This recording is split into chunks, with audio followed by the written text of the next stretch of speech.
자, 오늘은 그 성령의 열매 중에 두 번째 열매인 희락의 기쁨에 대해서 우리가 함께 살펴보겠습니다. 우리 지난 시간에는 성령의 첫 번째 열매인 사랑에 대해서 우리가 함께 살펴봤습니다. 그 사랑의 열매 가운데, 그 사랑의 열매 가운데 자리하고 있는 게 바로 오늘 말씀에 나오는 희락입니다. 자, 우리 지난 시간에 이 성령의 열매가 어떻게 맺혀지는지, 자, 그리고 그 열매로 나타나는 사랑의 열매는 무엇인지 우리가 함께 살펴봤습니다.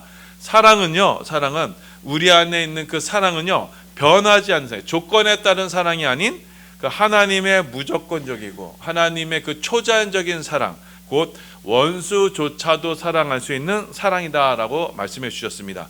그 사랑이 우리 가운데 열리게 될 것이다 라고 말씀했습니다. 자, 그리고 오늘은 두 번째 열매인 희락, 기쁨입니다.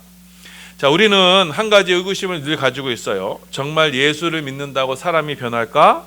자, 그런데 정말 변합니다. 성경 말씀은요, 분명히 우리가 그 우리의 그 인격과 성격이 우리 가운데 분명히 변한다고 우리 가운데 약속하고 있어요.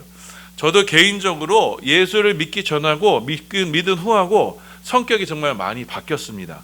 자, 그렇게 하나님께서는요, 우리 가운데 분명한 새로운 약속을 하시고 있어요. 성경은 우리 가운데 예수를 믿음으로써 새로운 인격, 새로운 성품을 갖게 될 것이다 우리 가운데 약속하시고 있습니다. 우리 고린도후서 5장 17절 함께 봉독합니다. 시작.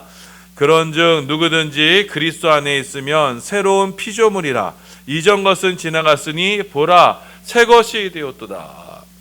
자, 이전에 우리의 옛 습성, 옛 기질, 인격, 이 모든 것들이 어떻게 된다는 거예요? 그것이 다 지나간대요.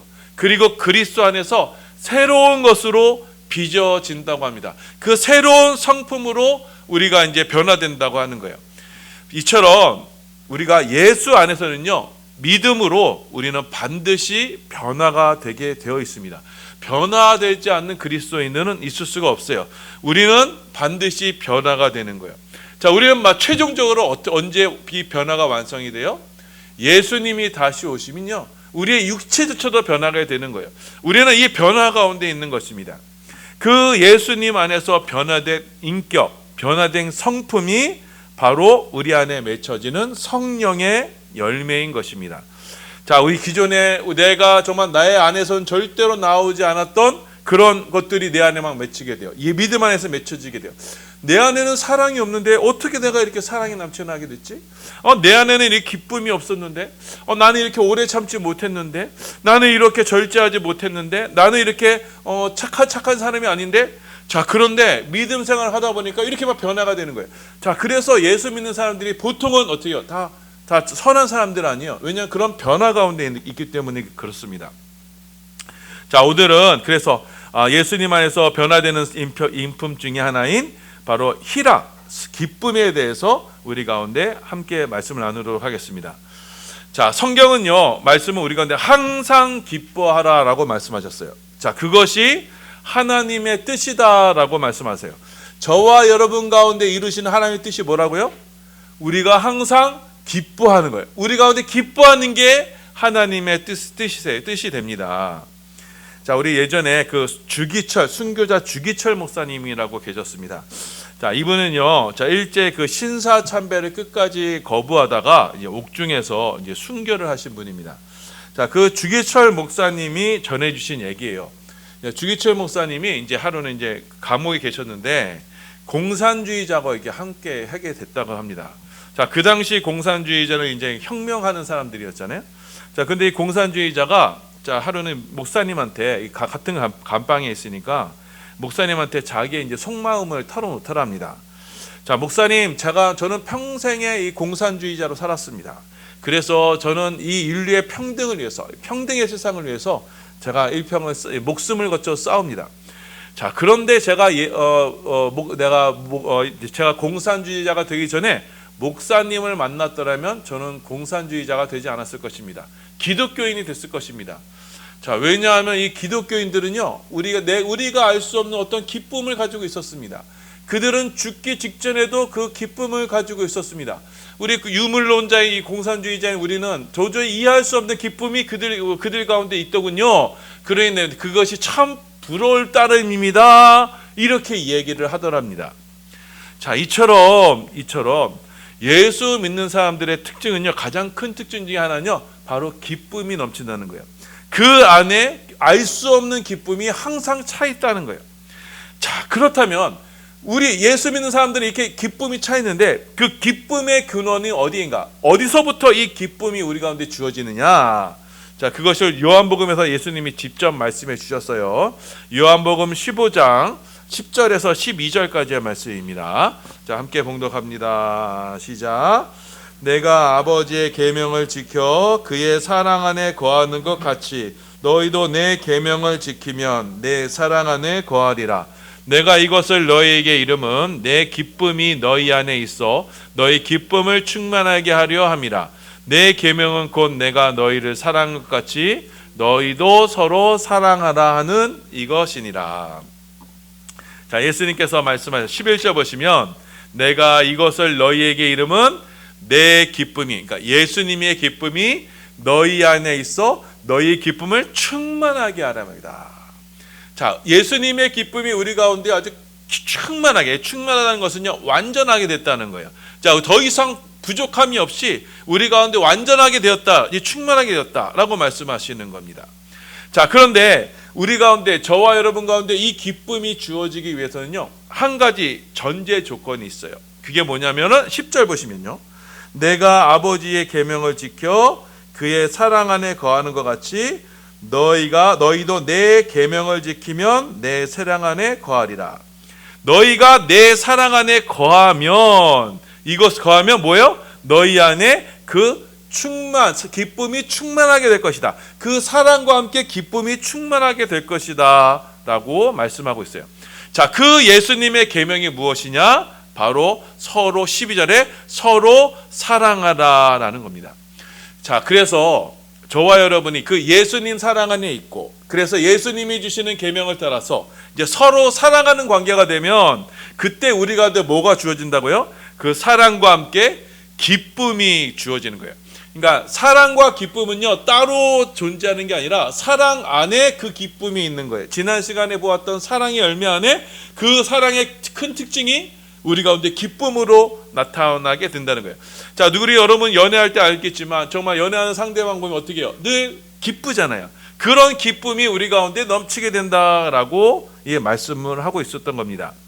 자, 그렇게 우리 가운데 예수님의 사랑이 우리 가운데 있고, 그래서 서로 사랑하는 관계를 이루다 보면 우리는 주님 주시는 기쁨이 차고 넘치는 거예요. 자, 반대로 뭐예요?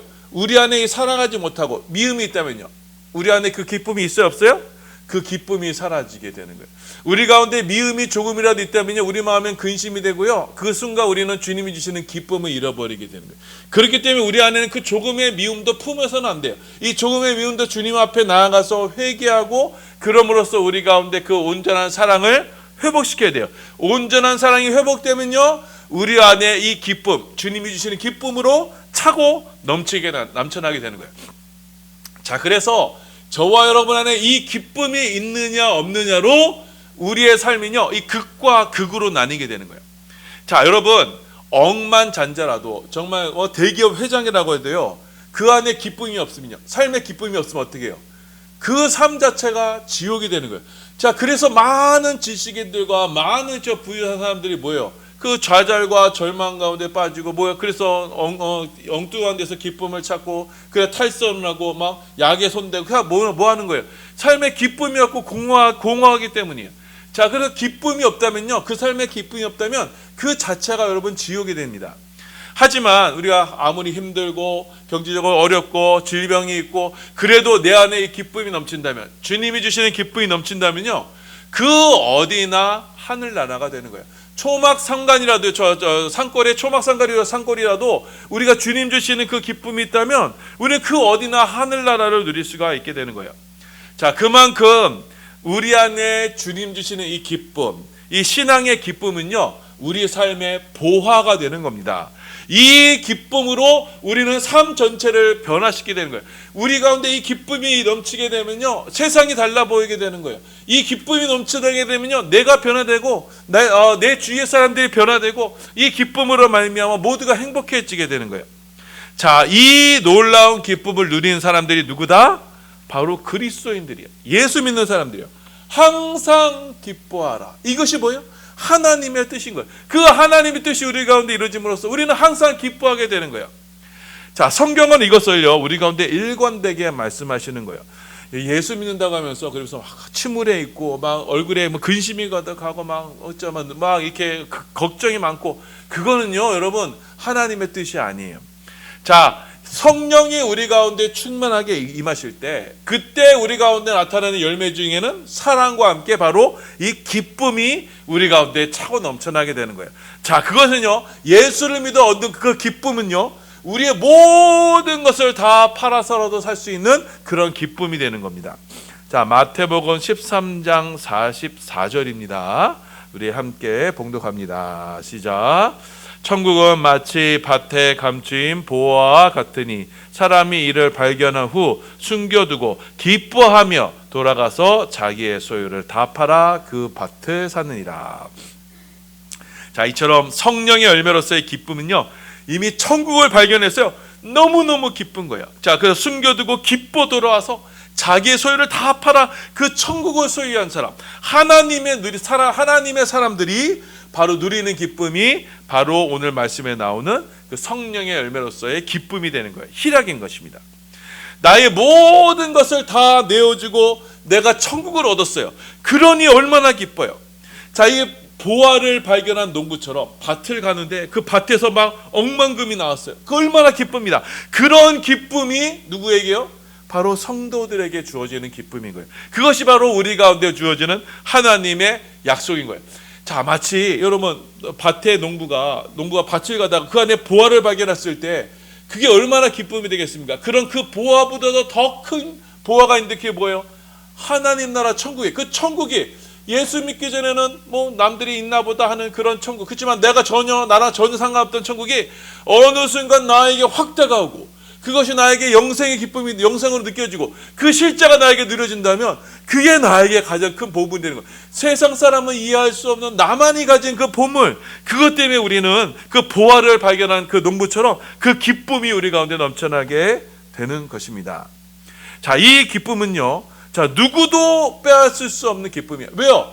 누구도 이해할 수 없기 때문에. 누구도 이해할 수 없기 때문에 주님과 나만이 하는 그런 기쁨이기 때문에 이 기쁨은 어느 누구도 빼앗을 수가 없을 것입니다. 자, 요한복음 16장 22절입니다. 봉독합니다. 시작. 지금은 너희가 근심하나 내가 다시 너희를 보리니 너희 마음이 기쁠 것이요 너희 기쁨을 빼앗을 자가 없으리라. 자, 주님께서 우리 가운데 성령으로 임하시고 그 성령 안에서 우리가 정말 주님을 실제로 만나고 그 천국의 은혜가 우리 가운데 임해지고 새로 내가 전혀 알지 못했던 영안이 열려서 내게 그 천국의 비밀이 열리게 되었을 때 우리 가운데 이 기쁨이 넘쳐나게 되고, 이 기쁨은 우리의 구원과 직접적으로 연관되어 있기 때문에 이 기쁨은 결코 취소되거나 없어지지 않는 기쁨이고요. 우리가 예수 믿음 안에서 늘 주님 앞에 나아가면 언제든지 누릴 수 있는 기쁨인 거예요. 천국을 발견한 기쁨인 항상 그렇게 십자가 앞에서 우리가 누릴 수 있는 기쁨인 거예요. 우리가 이 기쁨을 누리지 못하는 것은요, 우리가 영적으로 잠들어 있고 성령 충만하지 않기 때문이지, 우리가 언제든지 믿음으로 이 주님 앞에 나아가 기도하고 주님만을 바라본다면 우리 가운데 언제든지 넘쳐나는 우리가 이 기쁨이 되는 것입니다. 하지만 많은 그리스도인들이 이 기쁨을 제대로 누리지 못하고 있어요. 왜냐? 성령 충만하지 않기 때문이에요. 또 이 세상의 거짓 마귀의 세상에 속았기 때문에 세상 사람들이 원하고 추구하는 그것이 나의 목표와 소원이 되어다 보면 우리는 그 마귀가 주는 염려 근심으로 눌려서 그 기쁨을 잃어버리게 돼요. 천국보다 이 세상이 더 크게 보이면요, 이 천국의 기쁨이 점점 줄어들고 세상의 근심이 점점 크게 되는 거예요. 자, 여러분, 이 부분에 대해서는 제가 다음 시간에 구체적으로 좀 더 설명해 드리겠습니다. 자, 그렇기 때문에 우리는 항상 이 성령 충만함으로 주님 주시는 기쁨을 늘 소유하고 이 기쁨을 늘 우리 가운데 간직하고 이 기쁨을 늘 누리기에 애써야 돼요. 어떻게 해야 돼요? 어떻게 하면 우리가 이 기쁨 가운데 늘 항상 거할 수 있게 될까요? 바로 기도합니다. 기도하면 주님은 바로 이 기쁨을 우리 가운데 충만케 하신다고 약속하시고 있어요. 요한복음 16장 24절입니다. 봉독합니다. 시작. 지금까지는 너희가 내 이름으로 아무것도 구하지 아니하였으나 구하라 그리하면 받으리니 너희 기쁨이 충만하리라. 너희 기쁨이 충만해. 구하라. 뭐예요? 천국을 구하면 주님은 반드시 구할 때마다 뭐예요? 받으리니. 이 구원의 약속, 주님의 기도 응답의 약속은 여러분 확실합니다. 천국을 구하는 자는 누구나 그 천국을 누릴 수가 있는 거예요. 그 천국으로 말미암아 우리 가운데 기쁨이 넘쳐나게 되는 거예요. 자, 그래서 우리 가운데 이 기쁨을 누리는 방법은요, 매우 단순해요. 주님께 기도하기만 하면 됩니다. 구하기만 하면 됩니다. 기쁨을 구하세요. 주님 앞에 늘 성령 충만을 구하세요. 매일 기도로 기쁨을 구한다면, 주님 제 안에 이 천국의 기쁨이 없습니다. 주님 제 안에 이 기쁨을 충만케 하소서 막 기도한다면 하나님은 반드시 그 약속하신 대로 우리 가운데 이 넘쳐나는 기쁨으로 충만케 하여 주실 것입니다. 이것이 바로 저와 여러분을 향한 하나님의 뜻인 것입니다. 우리 데살로니가전서 5장 16절에서 18절입니다. 네, 봉독합니다. 시작. 항상 기뻐하라, 쉬지 말고 기도하라, 범사에 감사하라. 이것이 그리스도 예수 안에서 너희를 향하신 하나님의 뜻이니라. 아멘. 바로 이 하나님의 뜻이 바로 항상 기뻐하는 거예요. 항상 기뻐하기 위해서 어떻게 해야 돼요? 17절에 16절에 항상 기뻐하라. 항상 기뻐하기 위해서 어떻게 해야 돼요? 17절에 쉬지 말고 기도하는 거예요. 자, 우리는 쉬지 말고 기도해야 돼요. 하나님께서 베풀어 주신 이 은혜를 기쁨을 단 한순간이라도 놓치지 않기 위해서 우리는 항상 기도해야 되는 겁니다. 그러면 우리 가운데 기쁨이 넘쳐나고 그 기쁨으로 말미암아 우리는 또다시 뭐예요? 18절에 범사에 감사할 수 있게 되는 거예요. 자, 하나님께서는요, 우리 가운데 이 범사에 감사할 수 있도록 우리 가운데 이 기쁨의 은혜를 늘 베풀어 주시는 것입니다. 그렇게 되면 우리는 이제는 이 육체 속에 살면서도 이제는 옛사람이 아닌 새 사람의 그 기쁨 가운데, 그러면 하나님의 뜻대로 가운데 사는 거예요. 자, 세상 사람들은요, 지금도요, 이 기쁨을 찾기 위해서 뭐예요? 술자리를 찾아요. 또 약을 손을 대요. 하지 말아야 돼서 손을 대요. 각종 쾌락을 찾아요. 그 기쁨이 세상의 기쁨을 찾아가요. 하지만 그 기쁨에는요, 여러분 이 기쁨에는 생명이 없어요. 그 기쁨은 뭐예요? 죽음인 거예요. 사람들이 술을 실컷 먹고 나서 아침에 일어나면 뭐예요? 내가 다시 술을 먹으면 내가 다시는 뭐가 된다. 이렇게 하지만 뭐예요? 저희 또 술을 먹잖아요. 그건요, 세상이 주는 기쁨은요, 마귀의 기쁨은요, 그렇게 자기를 파멸시키는 거예요. 하지만 성령이 주시는 기쁨은요, 뭐예요? 자, 술 취하지 말라. 오직 너희는 뭐예요? 성령 충만을 받으라. 이 술 취한 기쁨보다 더 기쁜 기쁨이 우리 가운데 무엇으로 통해서요? 성령 충만함으로 오기 때문에 우리는 굳이 술자리에 갈 필요가 없는 거예요. 성령 충만으로 주시는 기쁨이 더 크기 때문에 우리는 그 기쁨 가운데 성령 충만으로 그 기쁨을 누리게 되는 거예요. 자, 그러니 항상 기뻐하세요. 항상 기뻐하기 위해서는 늘 성령 충만하세요. 항상 기도하세요. 어떠한 일이 있어도 쉬지 말고 기도하세요. 그러므로 있어서 항상 기뻐하기를 선택하세요. 자, 그래서 기도로서 이 성령의 열매인 기쁨을 구하세요. 자, 이렇게 이 하나님의 뜻을 따라 여러분 우리가 기도할 때 하나님은 여러분 가운데 반드시 응답해 주세요. 이거는 약속 있는 기도의 기도예요. 우리가 기도하면 하나님께서 반드시 우리 가운데 그 기쁨으로 함께 하실 것입니다. 이것이 우리를 향한 하나님의 뜻인 것입니다. 하나님의 뜻은요, 반드시 이루어져. 우리가 구하지 않기 때문이지, 구한다면 하나님의 뜻은 반드시 이루어지게 되는 것입니다. 자, 그러니 우리 가운데 막 불안함이 찾아와요. 막 우울함이 찾아와요. 막 미움이 찾아와요. 막 염려가 찾아와요. 걱정이 찾아와요. 이거는 하나님의 뜻이에요, 아니에요? 그건 하나님의 뜻이 아니에요. 자, 우리 가운데 기도로 우리 가운데 기쁨이 넘쳐나면 그 모든 염려, 근심, 걱정 다 떨어져 나가게 돼 있어요. 자, 그런데 우리 기쁨이 충만하지 않으니까요, 자꾸 세상적인 것이 자꾸 우리 가운데 침입해 오면서 우리의 영혼을 자꾸 억누르게 만들면서 기뻐하지 못하게, 기도하지 못하게, 감사하지 못하게 만드는 거예요. 이건 마귀의 속임수인 거예요. 자, 그러니 우리 가운데 이 기쁨이 넘쳐나도록, 이 기쁨이 충만한 가운데 우리의 모든 우울한 감정, 염려하는 감정, 염려, 근심, 걱정하는 것이 다 떨어져 나가도록 자, 우리 가운데 이 능력을 하나님께서 베풀으시도록 우리는 기도해야 됩니다. 기도를 통해서 우리의 우울한 감정, 염려하는 것 다 털어내고, 자, 기도를 통해서 우리 가운데 성령의 열매로서 주님 주시는 기쁨이 차고 넘쳐나서, 자, 그래서 이 기쁨으로 말미암아 지금 현 상황이 정말 웃을 수 없는 상황이고, 정말 염려하는 상황이고, 근심하는 상황이 있더라도 우리 가운데 주어지는 이 기쁨, 성령의 기쁨으로 말미암아 그 모든 것을 넉넉히 이겨나가며 승리하며 믿음의 삶을 살아가는 우리 모든 그리스도 반석의 성도들 다 되시기를 예수님의 이름으로 소원하며 축원합니다. 아멘.